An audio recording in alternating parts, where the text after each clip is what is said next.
we didn't have anything planned. I had my thumb up on the side of the road, and this guy picked me up on a motorcycle. They had offered me a job. I never worked.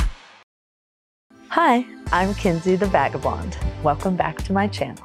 Today I'm going to tell you the story of how I ended up living in Hawaii for 5 months. So my mom was a flight attendant, so we got the benefits of flying for free on standby until we were 25 years old. So shout out to my mom for the free flights. Thanks. Couldn't have done it without you. So for my 21st birthday, my younger sister and I got flights to Hawaii, and we even got bumped up to first class.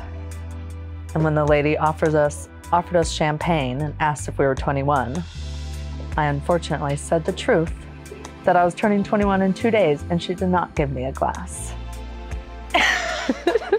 And then, so we got to the island, and we didn't have anything planned besides knowing of 2 hostels that were there. So we got a bus to Kauai, the town that I knew that the hostels were at. And then we walked to one. They were all full.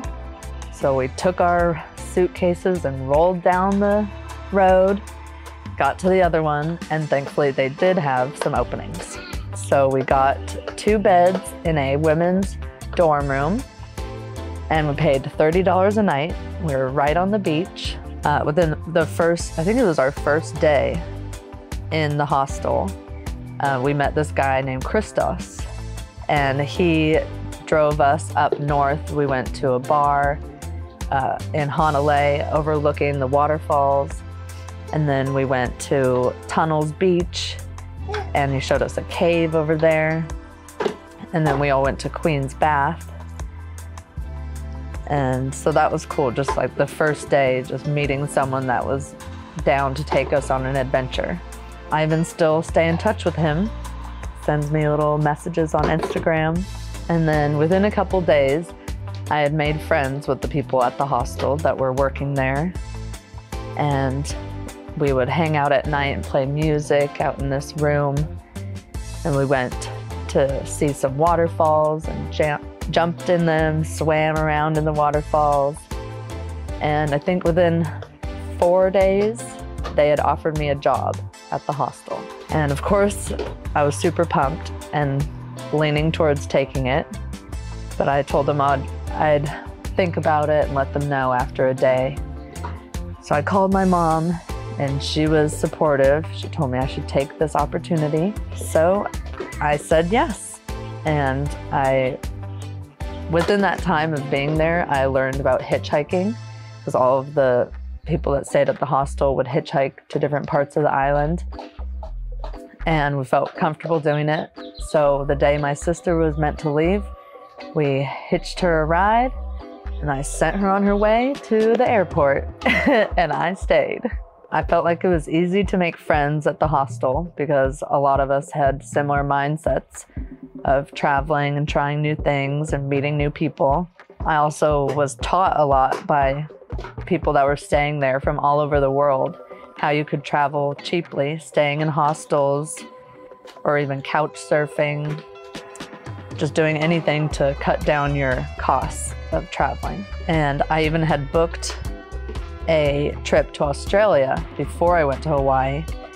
That was like through Kontiki, one of those tour sites where they get a bunch of people together and take you to different places.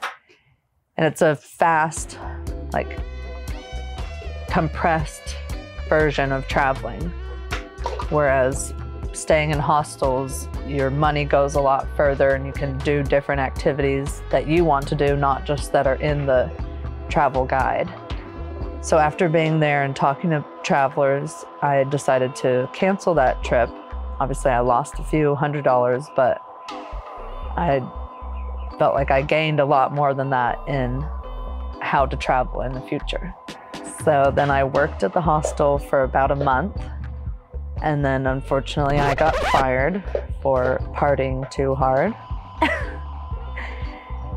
So I remember I was on the beach sitting on this tree looking out into the ocean, calling my mom again, telling her what happened. And I said that I had some friends that were living in a field behind a Chinese restaurant in tents. So I decided to go to Walmart and buy myself a tent and an air mattress. So I was like glamping, not just camping. And I set up my tent behind this Chinese restaurant in a tall field of grass. So you couldn't really see our tents. Like the grass was like up to our heads. And then we had this little entrance and there was a little trail padded down to the 2 other tents that were back there. And then we made a little trail to my tent and then got into a pretty good groove of sleeping there. We'd all wake up, go to a coffee shop together.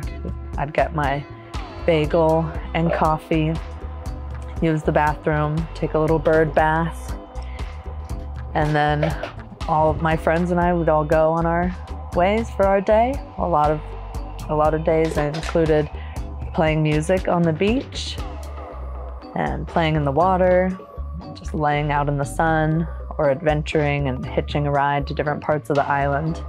For 5 months in Hawaii, I never worked. Yeah, I mean, I worked at the hostel, so I got it was a work trade, so I didn't have to pay the $30 a night for a month. I just had money saved up from working at a bar. Hooters. And was that a concern for you? No, I felt like $5,000 at 21, felt like that could go a long way for me. And I kind of just decided to go and stay until my money ran out. After living in the tent for about a month, I would hitchhike everywhere and I would go to the beach to take a shower. So I had my thumb up on the side of the road and this guy picked me up on a motorcycle. And we ended up chatting a bit and we had these weird similarities. His name is Zach, which is my last name. He grew up in the town I was born in. So then he dropped me off at the beach. I took a shower. Then he saw me leaving the beach within like 20 minutes. So he asked me why I was leaving so soon. And I explained to him my situation, how I was living in a tent in a field.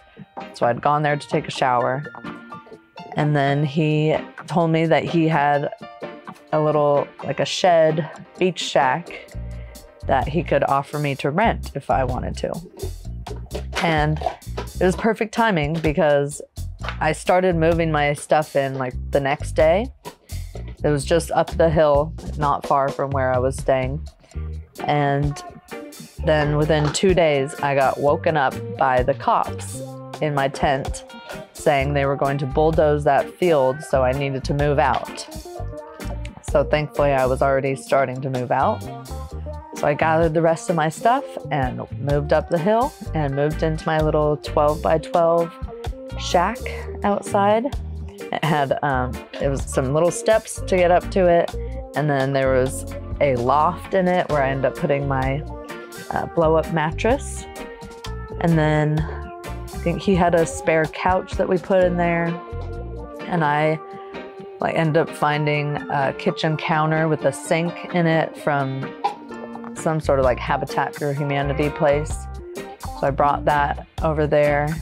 And then he was even building me an outdoor bathroom that he was already intending to do, but with someone renting there, it made sense. They needed a place to use the bathroom. And there was a mango tree right outside my house. So I ate mangoes a lot. And I ended up getting a bicycle so I could just ride the bike down to the beach. And then from there, when I was renting there, I ended up dating a guy from the hostel. And we decided, us two and 3 or 4 other friends, decided to hike Kalalau, which is a beautiful hiking trail in a beautiful valley at the end of Kauai, the island I was on. And it's about a 13-mile hike in. So we all went to Walmart, got some gear, got some little backpacks and sleeping bags. And we all took off on this hike and hiked for, I think, 8 hours to get in there. And it's one of the deadliest trails. Many people have died on there because at certain points it's like this wide, like a foot wide, and then it's just cliff down to the ocean. So it was kind of scary, but very fun. And I did all of that in Converse. I ended up losing a toenail. Yeah. I saw that one of my toenails was almost all the way off.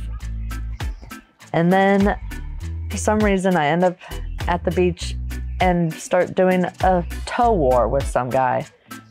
Like instead of a thumb war, we're using our toes. And then of course the toenail gets ripped off. So I was toenail-less for a little bit, but it's back now. It just grows back a little like wiggly.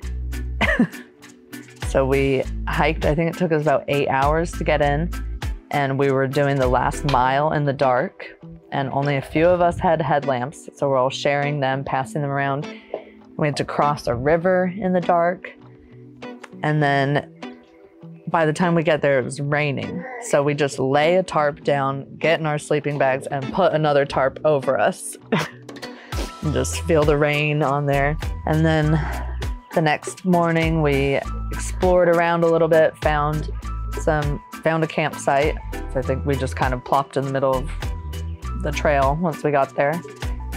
And then my boyfriend and I ended up going up into the valley further, and we camped along the river.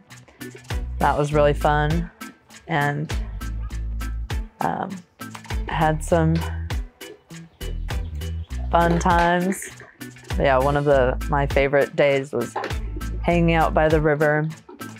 We were like swinging across the river on vines, like we were Tarzan and Jane, climbing trees, just acting like kids.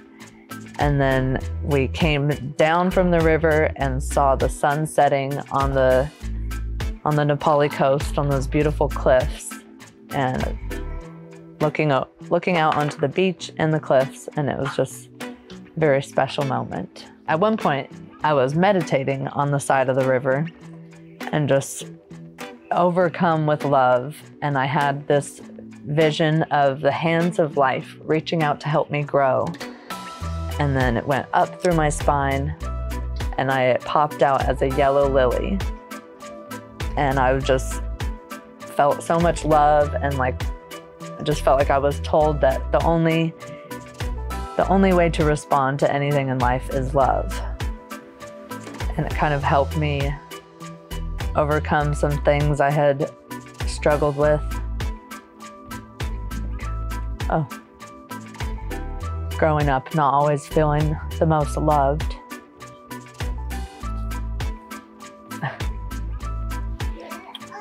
I actually got a tattoo off that moment I had in the Kauai Valley of the hands of life reaching up to help me grow through my chakras, and then out blossoming a yellow lily, which I looked up, and it represents like lightheartedness, having a good time. And I just thought that is totally my experience in Hawaii, and just full of love and adventure. Something I love about the Hawaiian culture is how laid back everyone is. No one's in too much of a hurry to get anywhere, and everyone just wants to show each other the beauties of the island. So there was a few times when my sister told me that it seemed like the island just opened itself up to me, and like I was meant to be there. And I actually got this necklace from there, and I've worn it for 10 years now and added on other little bits to it, which you'll find out in another video.